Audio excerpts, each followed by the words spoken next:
Hey crew, it's Pitt, and I'm back with some crystals. Today we're going to be talking about the basics of crystals. Some of this is going to get a little bit out there for some of y'all, so if you're not flexible in your thinking, this is probably not the place for you. If you're not uh, able to adjust what you've always known, it's probably not the place for you. But if you're searching for new knowledge, this might be the place for you.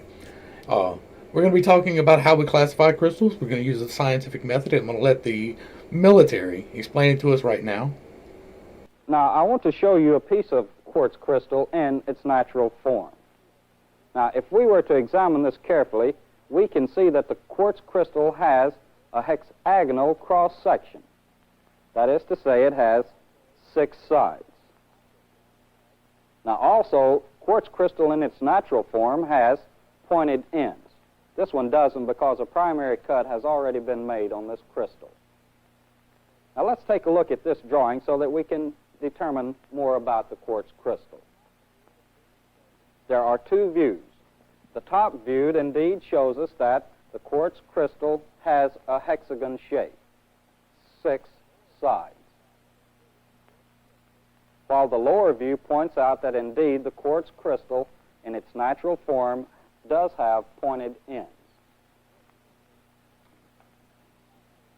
Now, when a piece of crystal is going to be cut, imaginary lines are used as the reference points for cutting. And these imaginary lines are known as crystal axes. Let's take a look at this drawing of a crystal and see the exact location of the crystal axes. The axis passing from point to point, or end to end, and directly through the crystal is known as the z-axis. Remember, from end to end, directly through the center. The axis passing through the corners of the crystals is known as the x-axis. Remember, it goes through the corners. While the axis perpendicular to the faces of the crystal is known as the y-axis, going through the faces. Now, let's remember these are only imaginary lines and are used as reference points when cutting the... Okay, now that we've got these axes and you understand where they come from, the X, the Y, the Z, we're going to show a couple different cuts. The properties which a crystal exhibits are dependent on the manner in which it's cut. Now, there are many different cuts, but we're only going to examine 3 basic cuts. Let's go to this chart and see exactly how we make these 3 particular cuts. The first cut is made perpendicular to the x-axis, which you will recall passed through the corners of the crystal, perpendicular to that axis and parallel to the z-axis. Now, to get a more realistic view of this cut, let's go to a mock-up. Remember, we're considering the x-axis passing through the corners of the crystal. The cut is made perpendicular to this x-axis and parallel to the z-axis. And the cut would look something like this. You can see that it's only a small portion of the natural crystal. Now, since this cut was made in reference to the x-axis, it is known as an x-cut crystal.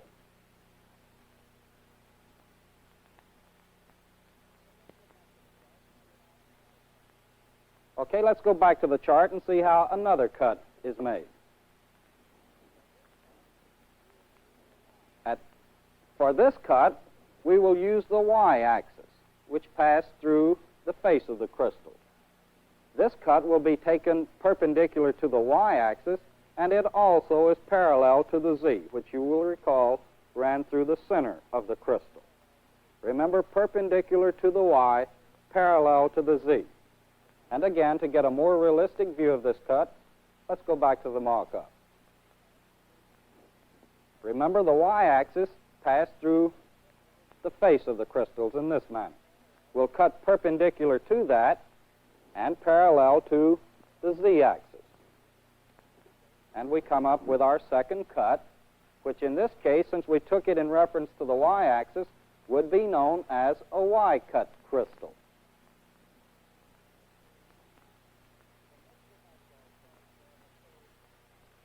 Then let's go back to our chart for the third and final cut. Now, this time we're going to cut at an angle from the z-axis. Recall the z-axis passes through the center of the crystal from end to end.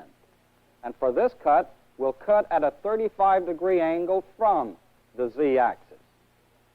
Remember, 35 degrees from this z-axis. Okay, back to the mock-up once more. Now, in this case, the crystal cut is taken right in, or made right into the face of the crystal. Remember, the z-axis is running down through the crystal in this manner. And we'll cut at a 35-degree angle from this z-axis. And removing the cut from the crystal, again, only a small portion of the natural crystal, we call this cut an AT cut. And now that we see what they pull out of the stone, out of the stones, and that's what they use for the resonance frequencies. The resonance of the stones depends upon the type and the cut of the stone, as explained here. Now, let's look at some of the values, both physical and electrical, of a typical crystal. Physical size, a typical crystal would have a thickness of about 0.025 inches. The width would be about 1.3 inches. The length would be 1.08 inches. And with these physical characteristics, the resonant frequency, or the fundamental frequency, would be 430 kilocycles. Now, with this physical dimensions, or these physical dimensions, let's look at the electrical values. The vibrating crystal would have an inductance of about 3.3 Henry, a capacitance of 0.042 microfarads. The capacitance of the crystal holder would be about 5.8 microfarads. And this crystal would have a Q of around 23,000. Now let's remember, these values were for a crystal cut for a fundamental frequency of 430 kilocycles, and will not hold true for all crystals, but it does give us an idea of relative value. As you can see, the thinner cut here, the thicker cut here. We're indicating here that the vibration of this thinner cut, or the frequency, is greater than this cut. Now this will always hold true. The thinner the crystal cut, the higher the frequency of oscillation. Now, another characteristic which will be different for the various crystal cuts is the temperature coefficient of the crystal. Temperature coefficient is the relationship between temperature and frequency change. Temperature coefficient is actually the effect that a change in temperature will have on the frequency of the crystal. Now, let's compare the temperature coefficients of the three cuts that we just considered, the X, Y, and AT cut crystals. To do that, we'll use this chart. On the left, we're indicating the type of crystal cut, the X, Y, and AT. Let's begin then with the X cut. The temperature coefficient of the X cut is negative. This means that if temperature about the crystal increases, the crystal frequency will decrease. A negative temperature coefficient. An increase in temperature, a decrease in frequency. The Y-cut crystal has a positive temperature coefficient. If temperature increases, the frequency increases also. A positive temperature coefficient.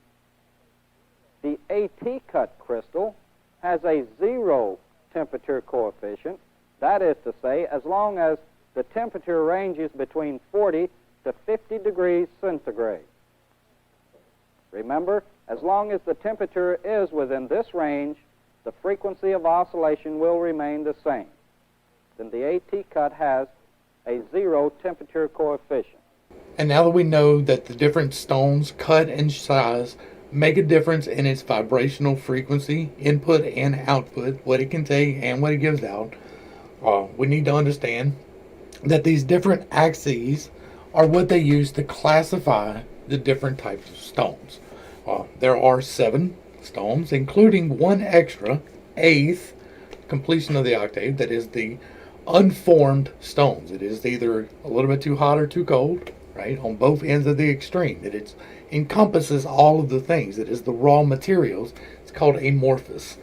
But then we have triclinic, monoclinic, orthorhombic, triagonal, tetragonal, hexagonal, and cubic. There are 7 types, and they just happen to overlay. They just happen to get more structure as you go up, and I will show that as we go along. Alright, before we get into this next part, I want y'all to know something. I don't come into these things trying to step on toes, but sometimes toes have to be stepped on. And because toes have to be stepped on, I try to do it carefully. There's a lot about what I'm about to say that's going to be different than what you've probably heard. I look at it a little bit differently than most people do. I do other things in the same manner. I have done other things on this channel in the same manner. And so we're going to look at this in a somewhat scientific woo-woo manner. Let me grab my focus this here. Okay, let's go with this. This is a tool.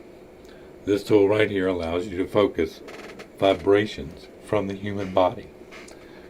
Some of you are comfortable with leaving right now. If that is too crazy for you, you probably don't want to be here. You have to believe that you can move energy through your body in order to believe any of what I am fixing to tell you. So if you cannot believe that, you shouldn't be here. But if you do believe that you can move energy through your body, this is a tool. This is a vibrational adjustment tool. This helps to move the magnetics in your body in relation to what type of crystal that it is. What type of crystal that it is specified by the systems. First we have the amorphous. The amorphous is not a crystal. It is something else. It is the before and after. It is bridging the spectrum of the crystals. There are 7 types of crystals, and then there is the amorphous, which exists just outside of that, which would make the 8th for the octave, right? I believe that all life is a harmonic, and because all life is a harmonic, the vibrations can be adjusted. And one of the tools we have to adjust that is this. And we're going to start in the triclinic system, because the triclinic system, and this is where the stepping on toes part comes in. This is the triclinic crystals are what you're going to use to cleanse your base. All of them. It doesn't matter what color they are, but the color does matter, because they also do other things too, right? Every single triclinic system crystal, amazonite, labradorite, aventurine, feldspar, rhodonite, kyanite, turquoise. All of these, when you use them, work on your base. Every one of them. But they also work somewhere else. And so we're going to go through them real quick. This one is rhodonite. This is one of the ones, and this one is actually focused on your base as well. It is mainly red. I don't think this one actually even varies, besides having the inclusion of black. Black, white, and clear are great signifiers of the other, of the outside, of the divine. And so when it's included in this, it is for balancing the divine with the base. This is a base stone with inclusions of the divine and the base color. And so it is very good for balancing your base against the divine when you're using it to tune your energies. When you take and you push energy out of your power arm and you push it into your focus, it gets tuned into the correct vibrational frequency, which you can then take in using your non-power arm and move. You can believe that or not. I use this. I believe it. And so, if you have this rhodonite, that is going to help you when you are focusing in your meditation to focus your base energy with the divine and balance that magnetic harmonics. Whereas if you go to kyanite, kyanite comes in different colors. It has a blue, it has an orange, it has a black. There's a shade that is almost yellow. These are used for the corresponding parts in your aura: the red, orange, yellow, green, blue, indigo, violet. Each one of these stones, each one of them doesn't have all of them, but there is something to represent all of them. The Amazonite is heart, and sometimes it has the inclusions of the white, and the inclusions of the white means for the divine. So it is balancing your base, your heart, and the divine. That is all three sides, right, of the torus. The heart is the middle of the torus, and it goes out and up into the divine, and it goes down and into the base, and it surrounds you. So this is a Merkaba stone, basically. And it's for harmonizing your Merkaba. Adventuring. It's also green. But there's a yellow and there's a red here too. And so that is used for different parts of your. And I don't claim to know all of what there is to know about these things, but what we have been using up to the current point has been incomplete. There has been a focus on the color, where somebody would tell you that this red aventurine is simply for the base and the green one is simply for the heart, but that's not true. It's for moving the magnetics between the 2 points. Think of it like a jumper cable, and when you put your energy into that, it harmonizes the tones in such a way that you can cleanse that magnetic energy, and you can harmonize it. You can make it into the proper form. Like for me, I don't see the lights, I don't see the colors, but I can make the form using mental mapping, basically. I have aphantasia. And then labradorite is for the upper parts of the chakra. Once you get past the heart, there are some purples, but it's real hard to get into the indigos, right? But you'll see a lot of like turquoise and stuff like that is a blue, but some of the quartz gets kind of like that. I think beryl is purple, but like there's not a lot of examples of that. But you can look in these flakes inside the labradorite and see the colors included. This is an inclusion stone for the upper. So if you have labradorite, it connects the base with the upper chakras. It'll be throat, third eye, crown, and the divine, all in one stone. So it's a very useful stone to have. If you were going to have one for working your upper area, this is a good one to have. As opposed to trying to find stones that are individually colored, right? And then turquoise. Now this one is a third eye divine. The reason that this has been sacred to the native peoples of the American continent forever is because this stone is very powerful. I have a chunk of it in here. This is a chunk of it here, and then I've got another chunk right here. And these are really good stones for vibrating your energy when you're trying to read the Akashic records. This is some good stones to have, and if you got two of them, one in each hand, it makes the energy transfer a little bit easier. It's not necessary. None of these stones are necessary to do anything that I need. Like, you don't ever have to have any of these things. These things are vibrational focuses. They help you to concentrate better in the proper manner. And that's going to bring us into the monoclinic system. The monoclinic system is going to be dealing with our sacral chakras. This is going to be azurite, epidote, howlite, moonstone, serpentine, vivianite, chrysocolla, gypsum, kunzite, muscovite, mica, spodumene, diopside, hiddenite, lazulite, petalite, staurolite. I'm not going to open all of these, but we are going to look at a few of them. We're going to look at the colors. These all have to deal with your sacral, but they have to deal with balancing your sacral against something else too, right? Like you can use all of these stones for their own thing, but you can also use them as a kind of a jumper cable between two different spots. And so we have the orange here, which would be for this, but it has inclusions of white. That inclusions of white is for the divine, so that we can balance our sacral with the divine. This is moonstone. So if you're working on that, here's black moonstone. So guess what? That's working with incorporating your shadow side. Because you have a shadow side, you have a light side. And you're not to eliminate either one. You are to integrate both of them and achieve the balance.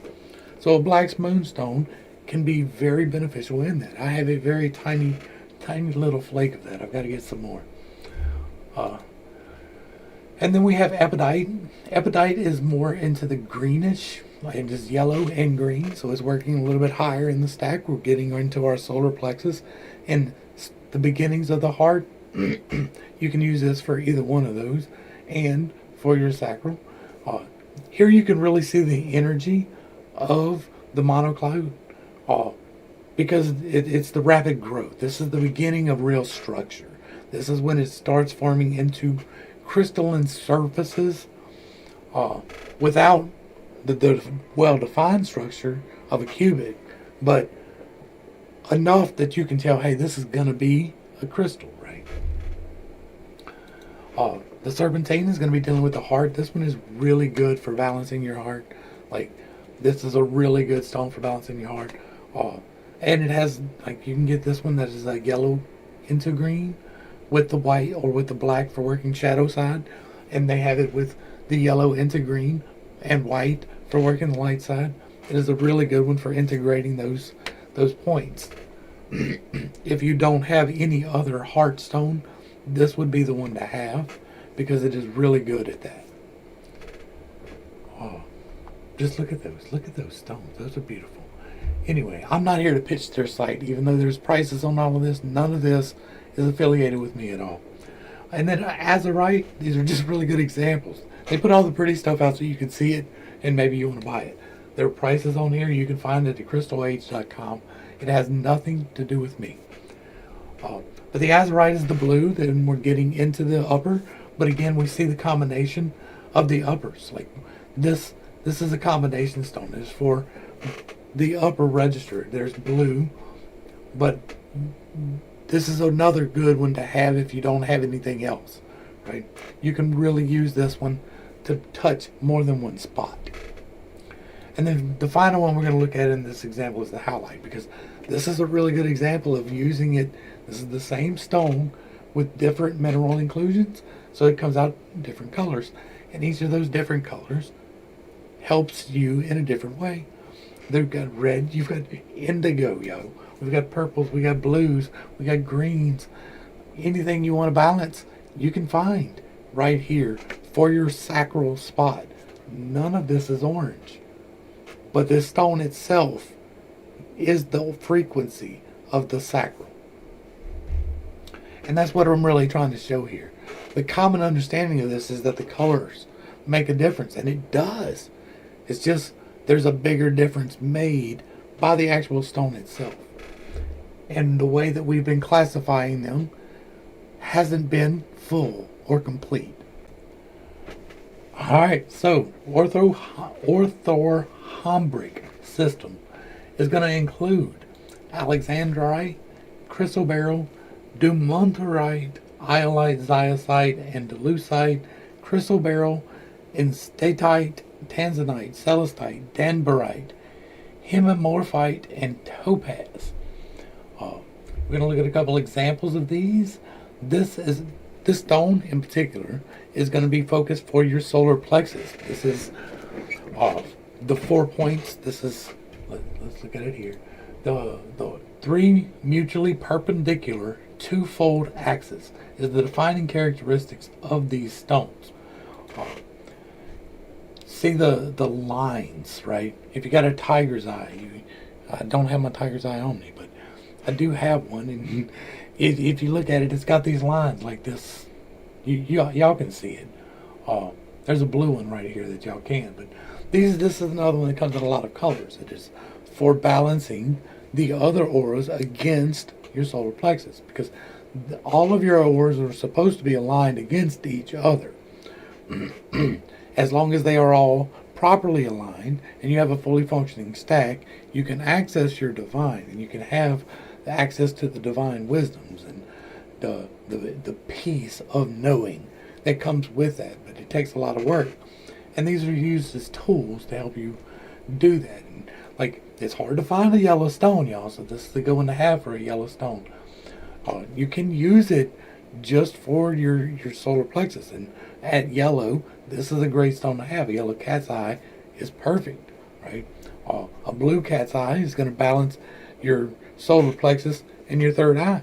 That's going to help you to be able to see the future better and be nourished by it. Like, those things interplay with each other, and if you can balance them between each other where they're at the proper alignment for you, that's really the goal. So these stones are great for this, and this is a chrysoberyl. The dumortierite. Say that 3 times fast. This is a good one for the third eye, balancing the third eye with the solar plexus. Right? This is the solar plexus stone. It also has inclusions of the divine, so you can balance your third eye with divine will, or with the shadow side, with this duratite palm stone here. And again, I'm not associated with this website in any manner. So if y'all choose to go over there and buy stuff, that's on y'all. I get no benefit from it.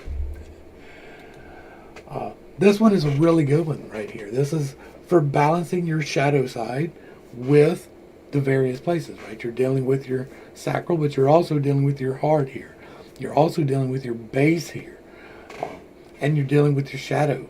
This is a real good stone for doing shadow work and getting those areas aligned in the right way. And that is a ruby zoisite. This one is an andalusite. This one is an orange into yellow. It has a brownish overtone, but it would be good for balancing your sacral and your solar plexus,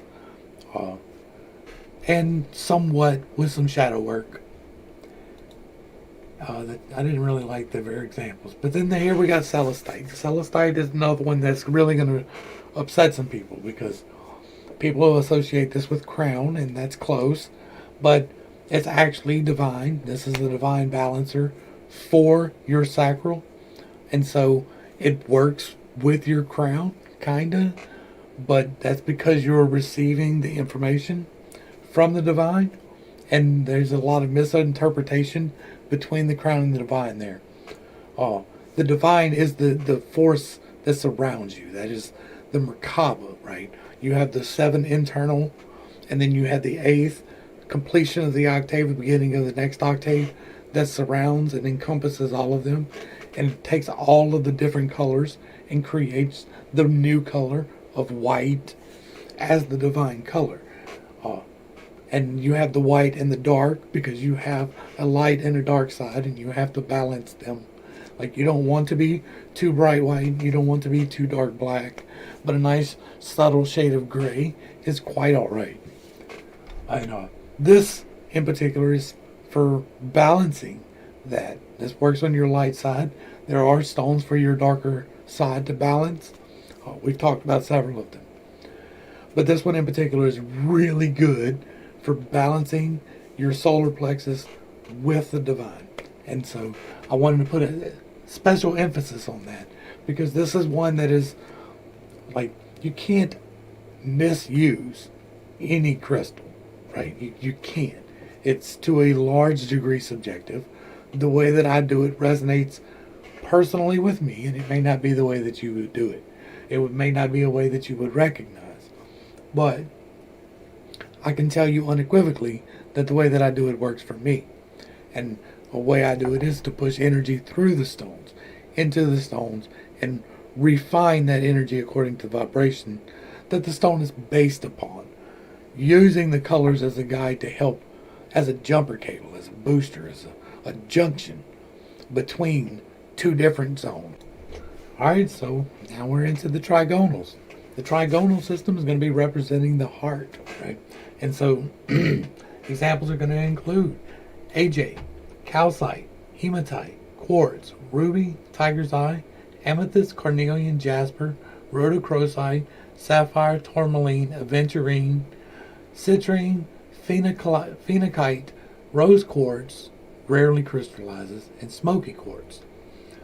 We're going to look at several examples because they're pretty, and why not? All of these stones are going to be focused on your heart, despite the colors, but several of them have green in them to help. A green jasper is going to help you with your heart, but this inclusion of red is going to help you with your base. Inclusion of black is going to help you with your shadow. An inclusion of white, like this right here, is an amazing stone. Let's see, can I pop that up? Look at this. That is an amazing stone for working on the heart with the divine. Like, just amazing. And then we got these. Like, let's look at them. I like that. Look at that. You got yellow, you've got red. And so you can use this to balance your heart against your sacral and against your base and against your shadow and against your light. And to achieve the balance in your meditation that way. Agate. Right, this is agate. An agate is the actual chunk, right? I have one over there actually, but you can see it. It's what you see like the geode crystal when you cut it in half. Well, these are the actual agates, and they're for the heart. This is like a heart growing, right?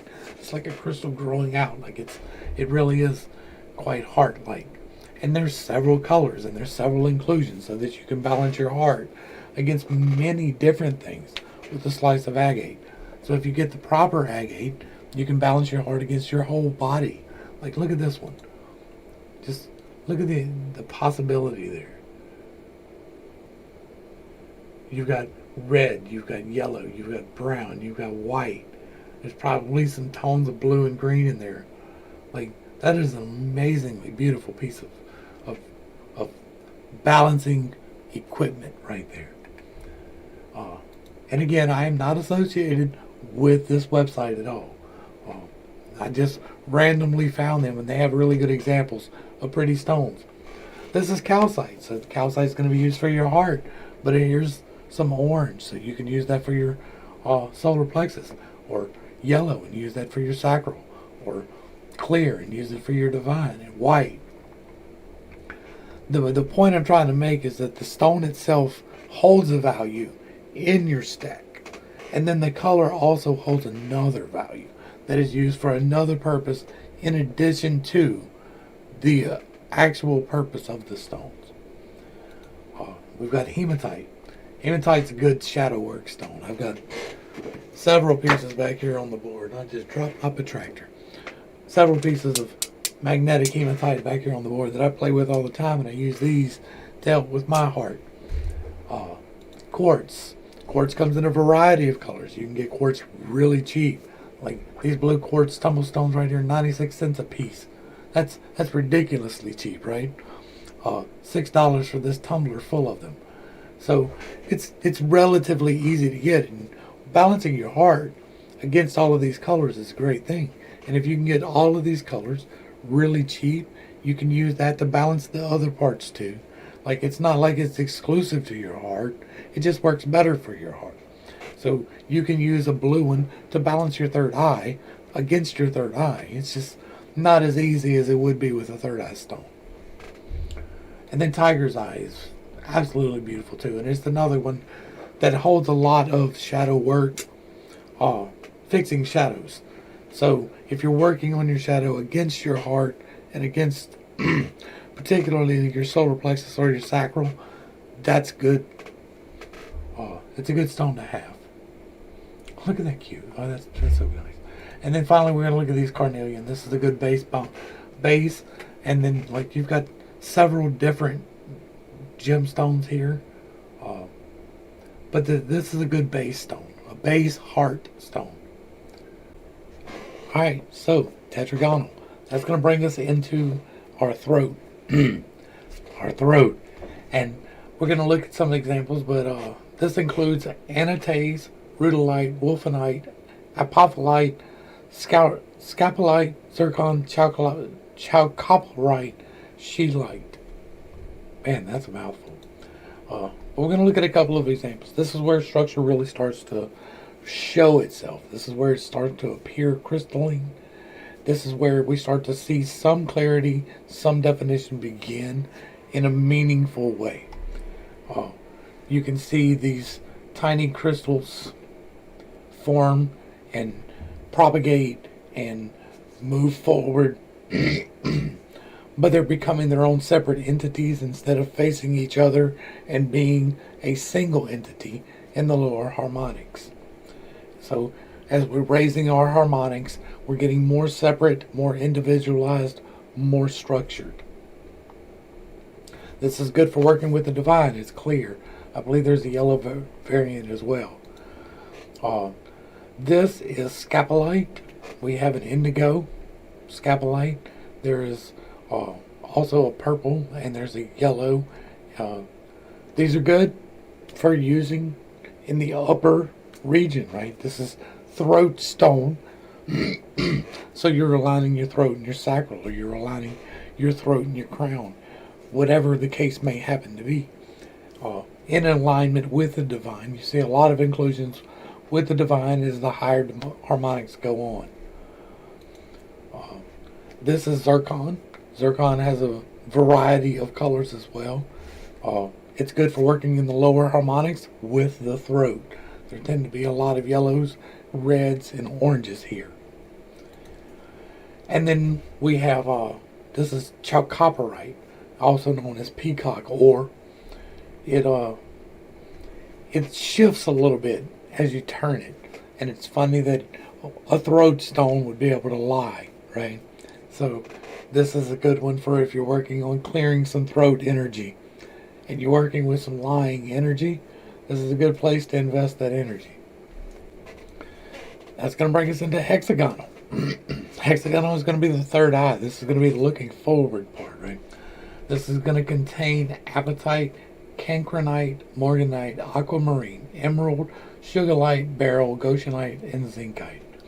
Here we start seeing some more crystal definition in the stone. We start seeing a little bit of clarity. We're able to see a little depth into the stone and see the finer structure within. This apatite comes in several colors. There is a blue, there is a yellow, there is a brown. These are all good for working with the various chakras. We also have cancrinite. Oh, well, that one doesn't really show up. Morganite. This one is good for working with your divine and working with your base. We got a red here. We have clear and white. So that's divine and base. Aquamarine is good for the heart. And remember, this is the third eye stone. So it's balancing your heart with your third eye. And coming to know, going forward, what your heart truly desires is balancing those energies. And so that's what this stone is good for helping with. If you've got a third eye stone, which is good for looking forward, and you're trying to find your heart's desire, this is the energy you want to resonate with. Sugarlite is more of an indigo. That would be a very handy one to have, correct? If you're trying to connect your third eye with the divine, you might want to have that. And then we're going to finally look at an example of an emerald here.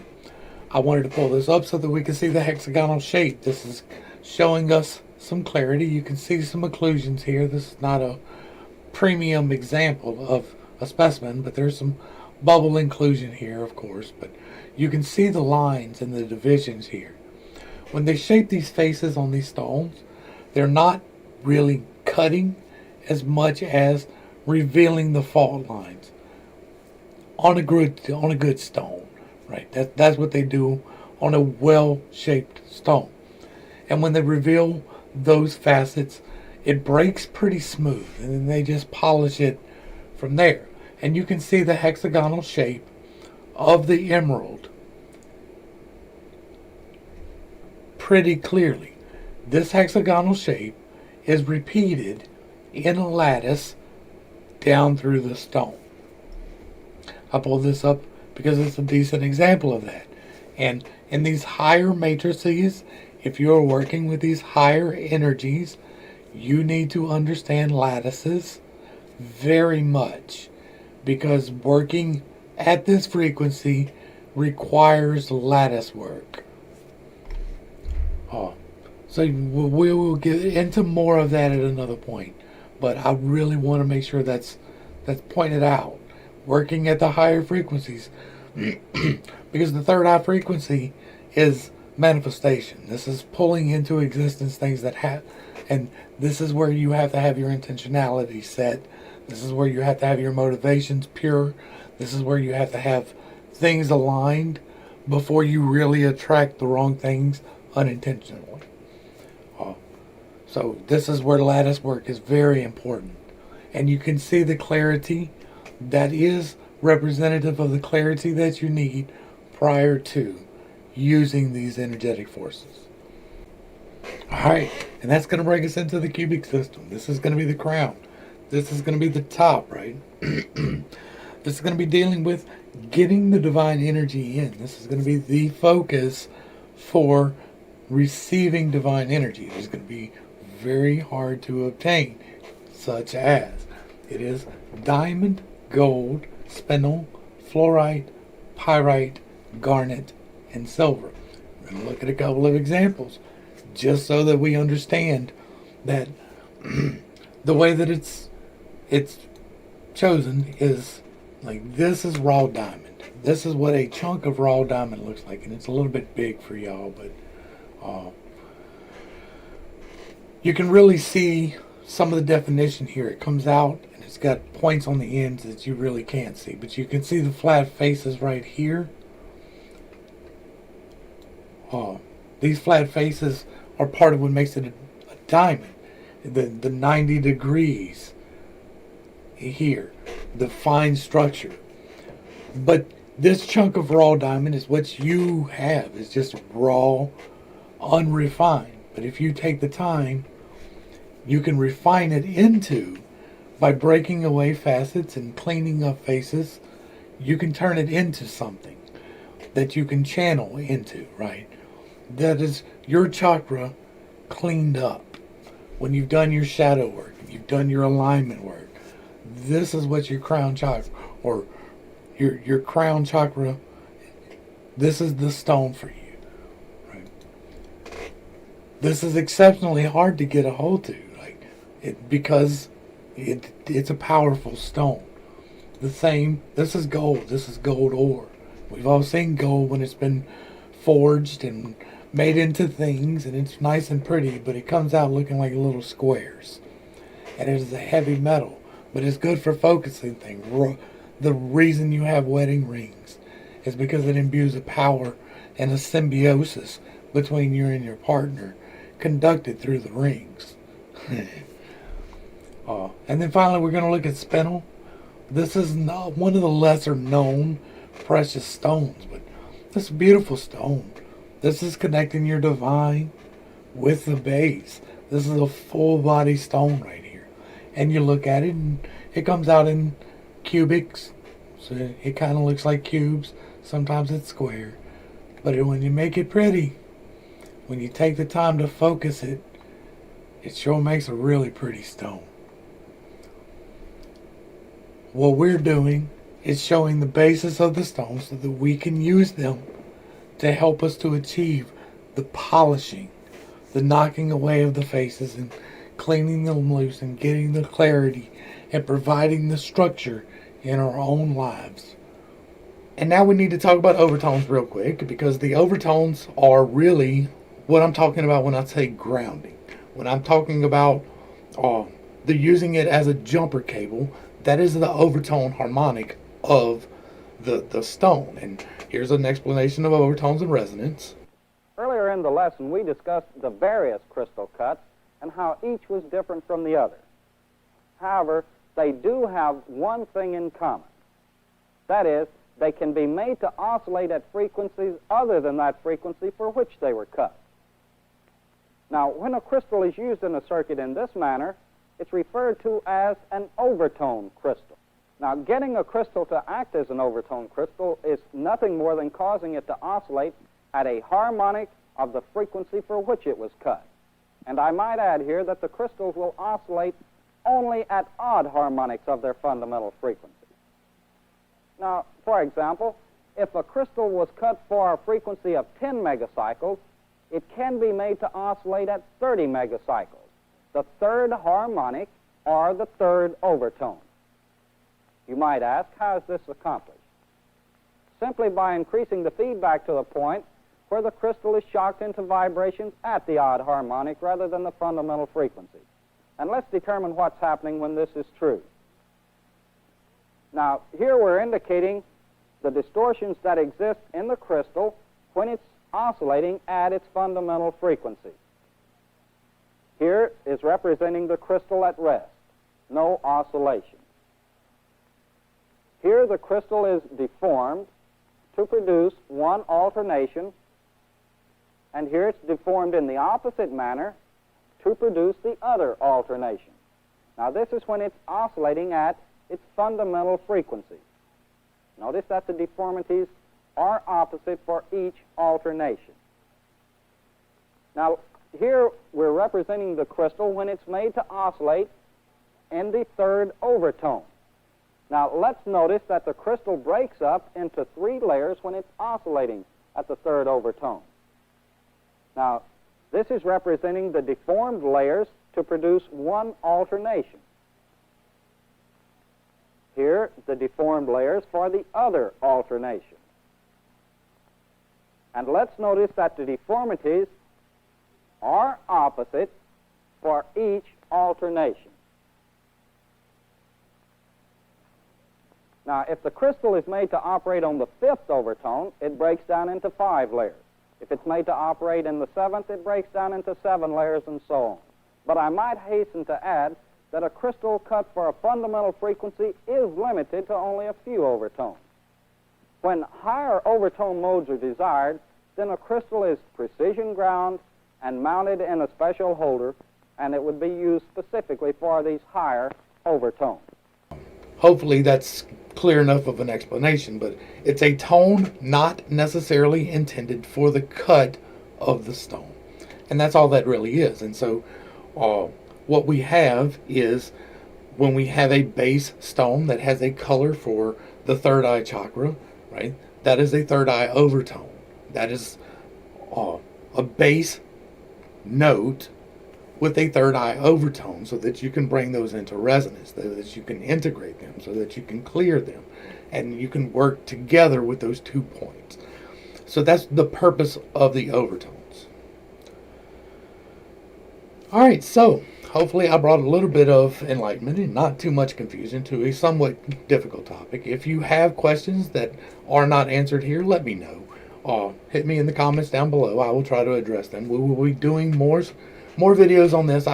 What I really enjoy doing, y'all, is explaining these things. Like, these things get told to me. Like, I'm accessing the records. I am. I know that sounds a little bit crazy, but if you're this far along, you're okay with a little bit crazy. I am accessing the Akashic records, and this is being revealed to me through that. And so I'm not trying to harm anybody or intentionally step on anybody's toes or say that anybody's been doing things wrong, even though we haven't had the completeness of the lesson yet. We're entering into a new level of understanding. And that new level of understanding is going to be based on this stuff.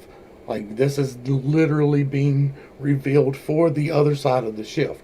And so I'm just trying to pass along what I'm getting. That's all I'm doing. I'm trying to help you to understand these mechanics so that if you are one of the lucky ones that make it out of the other side of the shift, like my timeline has me being, hopefully you, wherever you are, can start to reorganize using these things, and that we can start on the other side of this disaster, because there will be a disaster if you're unaware. On the other side of this disaster, we can reestablish civilization.